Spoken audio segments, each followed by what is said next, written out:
Assalamualaikum warahmatullahi wabarakatuh.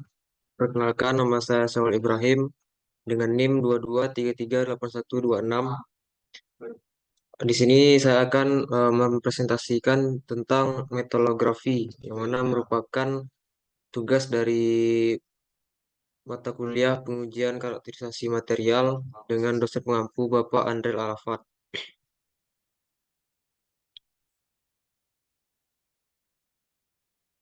Yang pertama di sini adalah pendahuluan. Material metal digunakan dalam banyak aspek dalam kehidupan sehari-hari. Bagaimana material-material ini tersusun? Apakah ada kristal di dalamnya? Jika iya, sebesar apa ukurannya? Apa jenisnya? Bagaimana bentuknya? Semua pertanyaan itu bisa terjawab dengan metalografi. Kemudian adalah sejarah dari metalografi.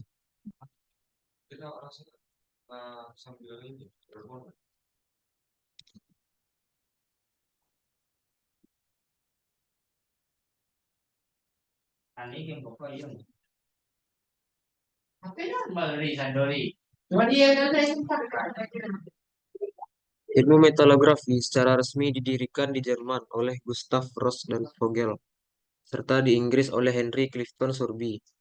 Mereka mengembangkan teknik seperti etching, polishing, dan mikroskopi.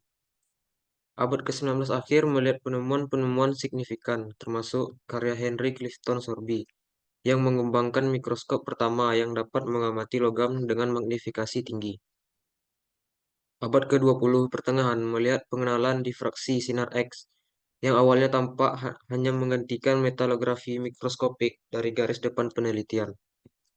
Mikroskop elektron yang diperkenalkan pada abad ke-20 pertengahan lebih lanjut mengembangkan bidang ini dengan memungkinkan pengamatan struktur pada tingkat atom. Saat ini, metalografi adalah bidang multidisiplin yang melibatkan penelitian struktur fisik dan komponen logam menggunakan mikroskopi. Bidang ini digunakan untuk menganalisis dan memahami sifat logam dan paduan, serta mengembangkan bahan dan teknik manufaktur baru. Selanjutnya adalah tujuan dari penelitian metalografi. Yang pertama, kita bisa mengetahui apa itu pengujian metalografi. Kemudian, apa saja alat dan bahan yang digunakan dalam pengujian metalografi. Bagaimana tahapan preparasi spesimen dalam pengujian metalografi. Bagaimana bentuk fasa dari logam, dan bagaimana karakteristik dan sifat mekanik logam. Pertama, pengertian dari metalografi.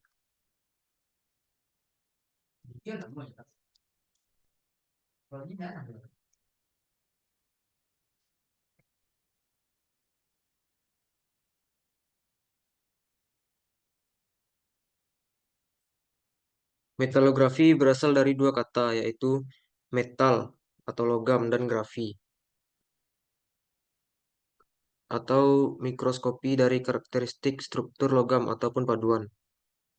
Pengetahuan metalografi ialah penggambaran secara topografi atau penampakan mikrostruktur dari permukaan material yang telah disiapkan. Metalografi membahas tentang studi karakteristik struktur logam atau material maupun paduannya. Sifat-sifat dan kekhasan dari suatu material yang dikendalikan oleh strukturnya dipelajari dalam metalografi. Pengamatan metalografi dapat diklasifikasikan menjadi dua jenis, yaitu pengamatan makroskopik dan mikroskopik. Pengamatan mikroskopik merupakan pengamatan untuk struktur yang besar dan dilihat dengan mata telanjang atau dilihat dengan pembesaran kurang dari 10 kali. Sedangkan pengamatan mikroskopik merupakan pengamatan yang lebih halus, dapat dilihat dengan pembesaran lebih dari 10 kali. Pengamatan mikroskopik dapat dilakukan menggunakan alat mikroskop optik atau pembesaran mencapai 2000 kali. Scanning elektron mikroskop atau pembesaran mencapai 50.000 kali. Atau transmission elektron mikroskop yang memiliki kemampuan pembesaran mencapai 500.000 kali. Secara umum, informasi yang kita dapat dengan pengamatan metalografi secara mikroskopik adalah mengenai komposit material, perlakuan pada material, dan sifat material. Informasi khusus yang kita ketahui antara lain bentuk butir, fasa yang terbentuk, homogenitas kimia, distribusi fasa, porositas, retak, bahkan proses pepatahan. Selanjutnya adalah analisa cacat pada penelitian metalografi.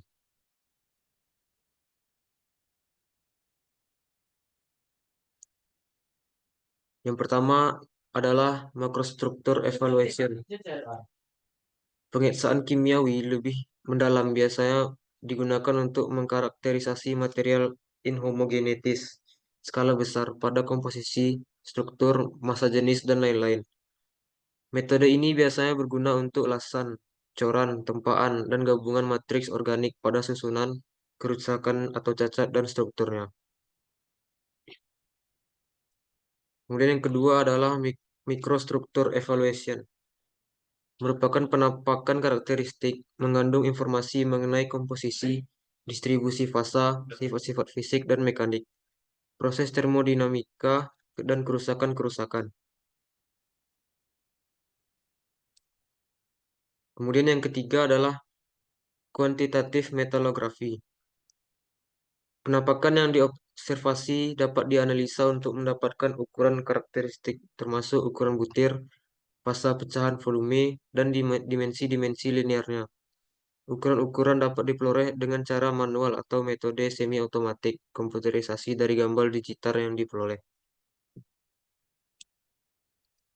Kemudian selanjutnya adalah alat dan bahan yang digunakan dalam penelitian metalografi.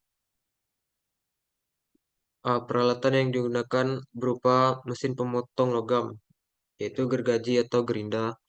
Kemudian mesin penghalus atau amplas, yaitu rotary grinding machine, mesin poles atau polishing machine, mikroskop optik, monitor TV, kamera digital, dryer, dan kain poles.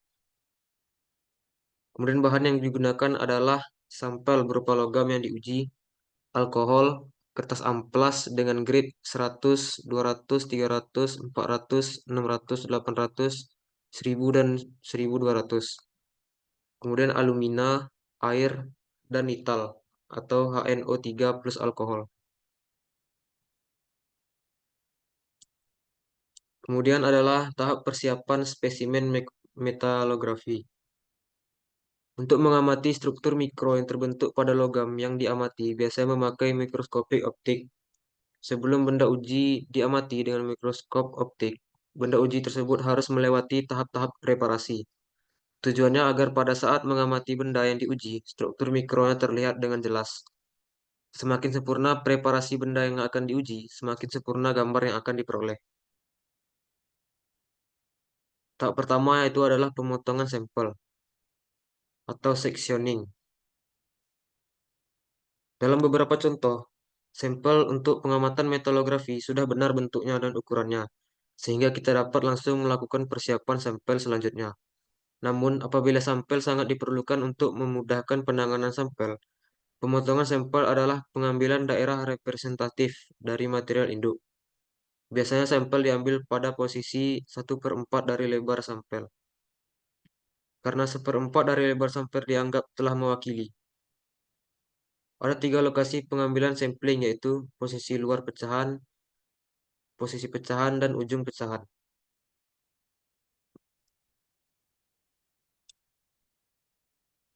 Kemudian yang kedua adalah mounting atau pembingkaian. Mounting disebut juga proses pembingkaian sampel. Pembingkaian seringkali diperlakukan pada persiapan spesimen metalografi. Meskipun pada beberapa spesimen dengan ukuran yang agak besar, hal ini tidaklah mutlak. Akan tetapi, untuk bentuk yang kecil atau tidak beraturan, sebaiknya dibingkai untuk memudahkan dalam memegang spesimen pada proses pengamplasan dan pemolesan. Sebelum melakukan pembingkaian, pembersihan spesimen haruslah dilakukan dan dibatasi hanya dengan perlakuan yang sederhana detail yang ingin kita lihat tidak hilang. Sebuah perbedaan akan tampak antara bentuk permukaan fisik dan kimia yang bersih. Kebersihan fisik secara tidak langsung bebas dari kotoran padat, minyak pelumas, dan kotoran lainnya. Sedangkan kebersihan kimia bebas dari segala macam kontaminasi. Pembersihan ini bertujuan agar hasil pembingkaian tidak retak atau pecah akibat pengaruh kotoran yang ada. Kemudian selanjutnya adalah pengamplasan atau grinding. Sampel yang baru dipotong atau sampel yang telah terkorosi akan memiliki permukaan yang kasar. Permukaan yang kasar tadi harus diratakan lagi dengan cara pengamatan struktur, dapat mudah dilakukan. Pengamplasan bertujuan untuk memperhalus sampel dan membersihkan kotoran-kotoran yang terlihat seperti bekas karat, menghilangkan gram-gram yang menempel pada sampel, serta menghilangkan adanya deformasi. Pengamplasan merupakan langkah yang penting saat mempersiapkan sampel metalografi. Apabila terjadi kesalahan dalam proses ini, akan terus berlanjut pada tahap selanjutnya, sehingga mengakibatkan kesalahan interpretasi mikrostruktur. Terdapat beberapa cara untuk melakukan proses pengamplasan, mulai dari menggosokkan sampel pada tempat yang statis atau manual grinding, dan ada juga yang otomatis atau automatic grinding.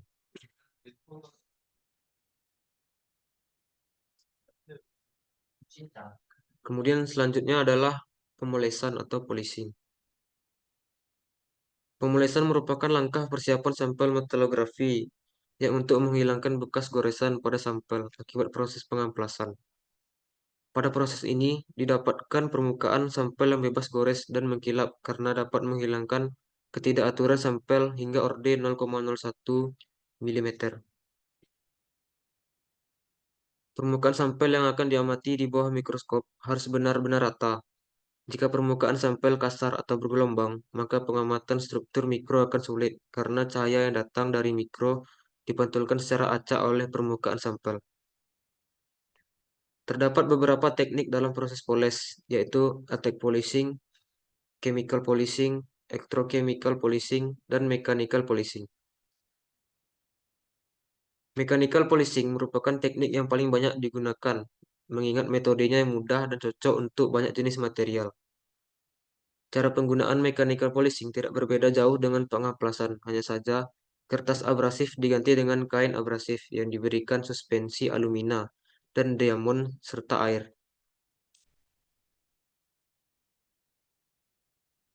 Kemudian selanjutnya adalah etsa atau etching. Untuk beberapa jenis material, mikrostruktur baru muncul ketika diberi zat etsa.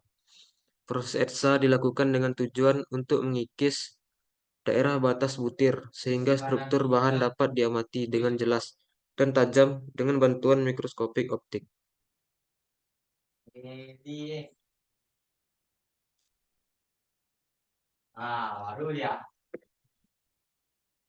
Proses etsa untuk mendapatkan kontras dapat diklasifikasikan atas.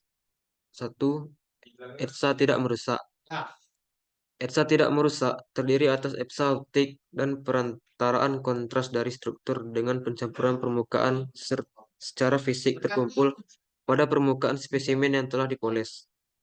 Pada etsa optik digunakan teknik pencahayaan khusus yang menampilkan struktur mikro. Beberapa metode etsa optik adalah pencahayaan gelap atau dark field illumination, polarisasi cahaya mikroskop atau polarized light microscopy, dan differential interference contrast. Kemudian ada etsa merusak. Etsa merusak adalah proses perusakan permukaan spesimen secara kimia agar terlihat kontras atau perbedaan intensitas di permukaan spesimen. Etsa merusak terbagi menjadi dua metode, yaitu yang pertama chemical etching. Chemical etching dapat diasumsikan korupsi terpaksa, di mana terjadi reaksi searah terima elektron akibat adanya beda potensial daerah katoda dan anoda. Kemudian adalah physical etching. Physical etching menghasilkan permukaan yang bebas dari zat kimia dan menawarkan keuntungan jika etsa elektrokimia sulit dilakukan. Kemudian yang terakhir adalah mikroskop metalografi.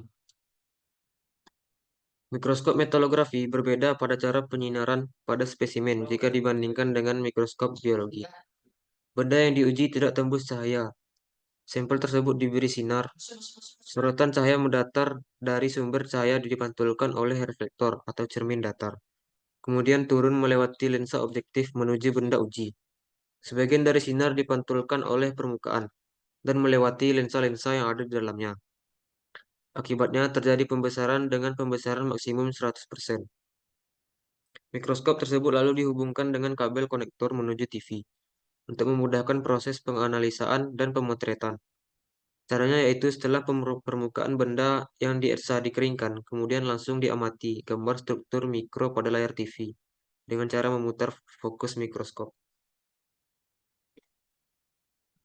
Kemudian materi selanjutnya adalah bentuk fasa dari logam.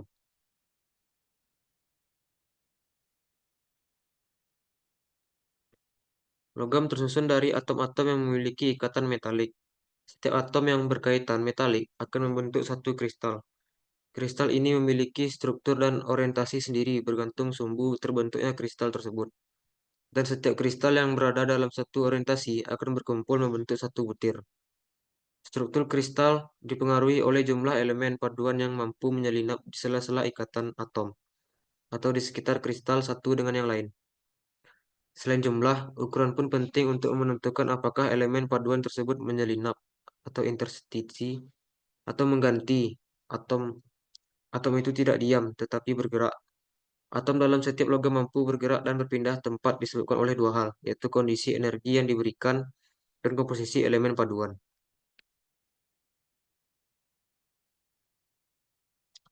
Keterangan dari tulisan-tulisan yang digambar ini adalah sebagai berikut. Yang pertama adalah delta iron atau delta ferrit.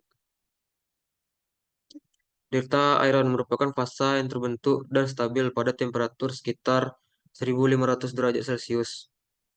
Pada daerah ini, karbon yang bisa menjadi interstisi di dalam besi maksimal sekitar 0,09%. Hal ini dapat diketahui melalui garis mendatar. Delta di sebelah kiri memiliki garis kelarutan karbon lebih dari 0,025% dan kurang dari 0,5%. Garis mendatar di sebelah kanan menunjukkan kelarutan karbon maksimal. Fasa delta ini cenderung lunak dan tidak stabil pada suhu kamar. Struktur kristal yang terbentuk adalah BCC. Gambar di sebelah kanan menunjukkan gambar struktur mikro delta iron dan yang di-etching menggunakan teknik metalurgi khusus pada baja stainless steel.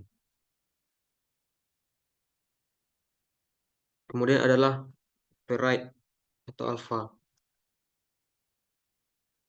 Ferrite merupakan fasa yang terbentuk pada temperatur sekitar 300 sampai 723 derajat Celcius.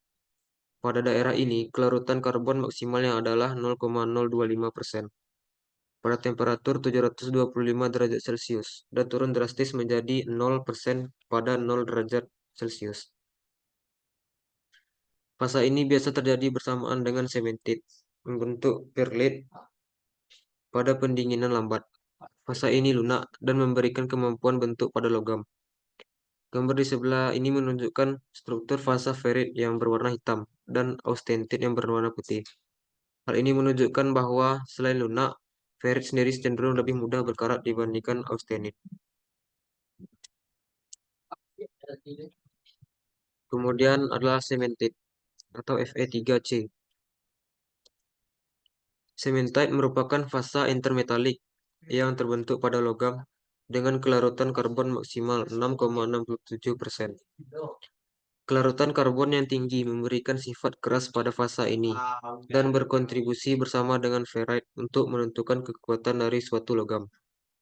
Gambar ini menunjukkan fasa cementite yang didapatkan dari proses pendinginan lambat baja cor putih.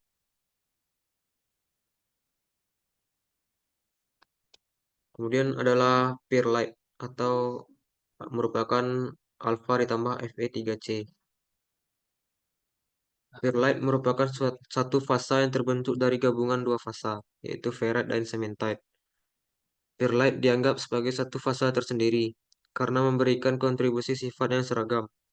Seperti dijelaskan di atas, di dalam satu fasa biasa terbentuk dalam satu butir. Namun untuk perlite ini berbeda, karena ada dua fasa dalam satu butir. Karena butir berukuran lebih besar dari ukuran fasa ferrite dan cementite itu sendiri. Maka perlite atas kesepakatan bersama para ahli material digolongkan sebagai satu fasa dalam satu butir. Perlite memiliki morfologi mirip seperti lapisan lamalae antara perit hitam dan sementit yang putih. Pada gambar ini bisa dilihat struktur mikro dari perlite tersebut. Perhatikan juga pembesaran yang ada di sebelah kanan bawah. Hal ini menunjukkan perbedaan gambar ini dengan gambar pada baja cor putih. Perbedaannya pada pembesaran yang sama dengan baja cor putih, yaitu distribusi dari fasa perlite dan cementite-nya.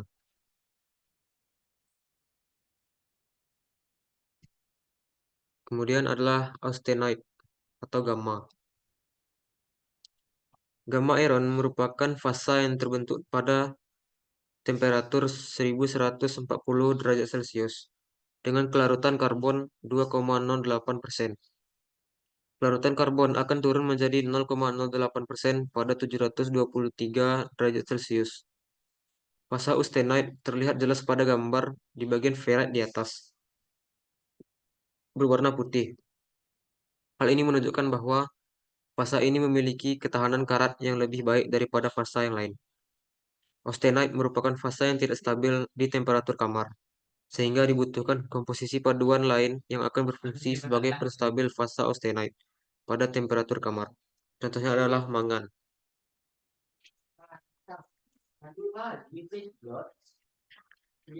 Kemudian jenis terakhir yaitu euktik atau hypoeuktoid dan hypereuktoid. Seperti kata human, manusia dan humanoid, seperti manusia, maka daerah pendinginan pun memiliki dua garis mendatar, eutektoid dan eutektoid like. Kedua garis isotermal ini menunjukkan perubahan fasa yang berbeda. Eutek, eutektik dan eutektoid.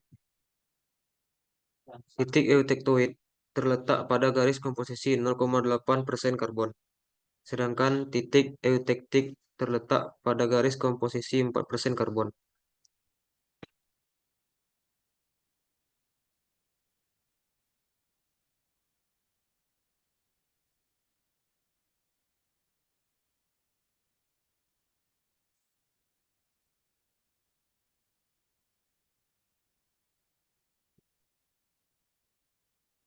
Selanjutnya adalah penerapan atau aplikasi metalografi pada kehidupan sehari-hari.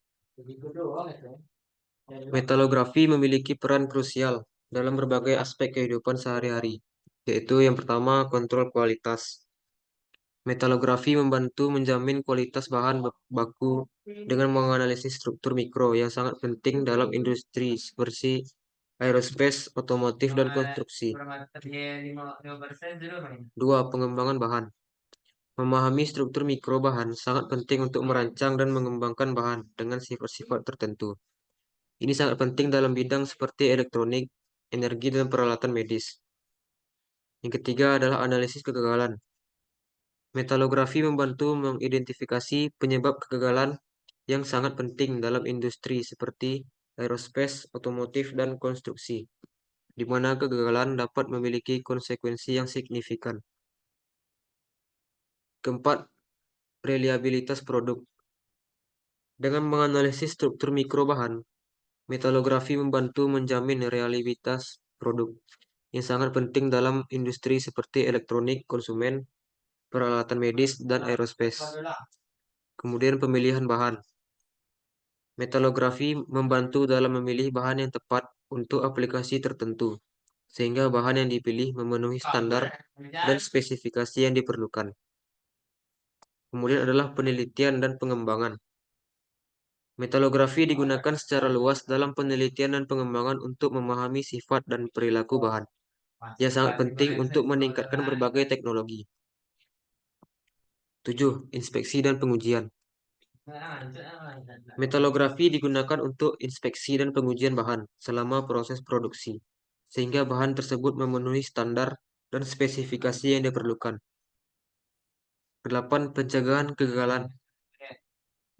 Dengan memahami struktur mikro bahan, metalografi membantu mencegah kegagalan dengan mengidentifikasi potensi masalah dan mengambil tindakan korektif. Kemudian adalah optimasi bahan. Metalografi membantu dalam mengoptimalkan sifat bahan dengan menganalisis struktur mikro dan mengidentifikasi area untuk perbaikan, yang sangat penting dalam industri. Terakhir adalah pendidikan dan pelatihan. Metalografi digunakan dalam institusi pendidikan untuk melatih siswa dan profesional dalam bidang ilmu bahan dan teknik, sehingga mereka memiliki keterampilan dan pengetahuan yang diperlukan untuk bekerja dengan berbagai bahan.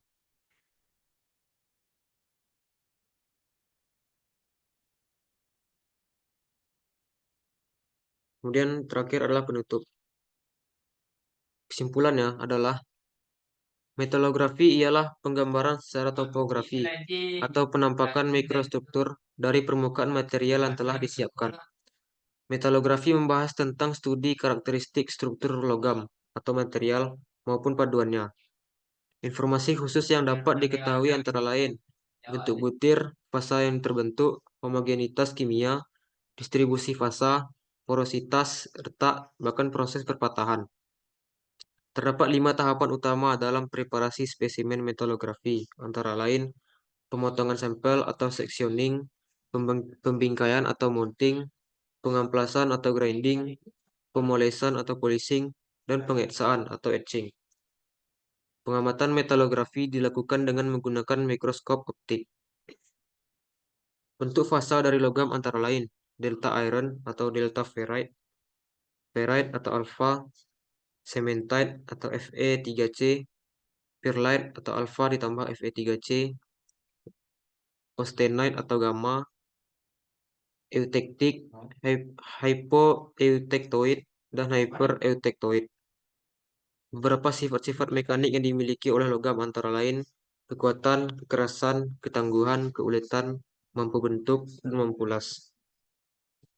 Sekian adalah presentasi dari saya mengenai materi tentang metalografi. Sekian dari saya. Terima kasih. Assalamualaikum warahmatullahi wabarakatuh.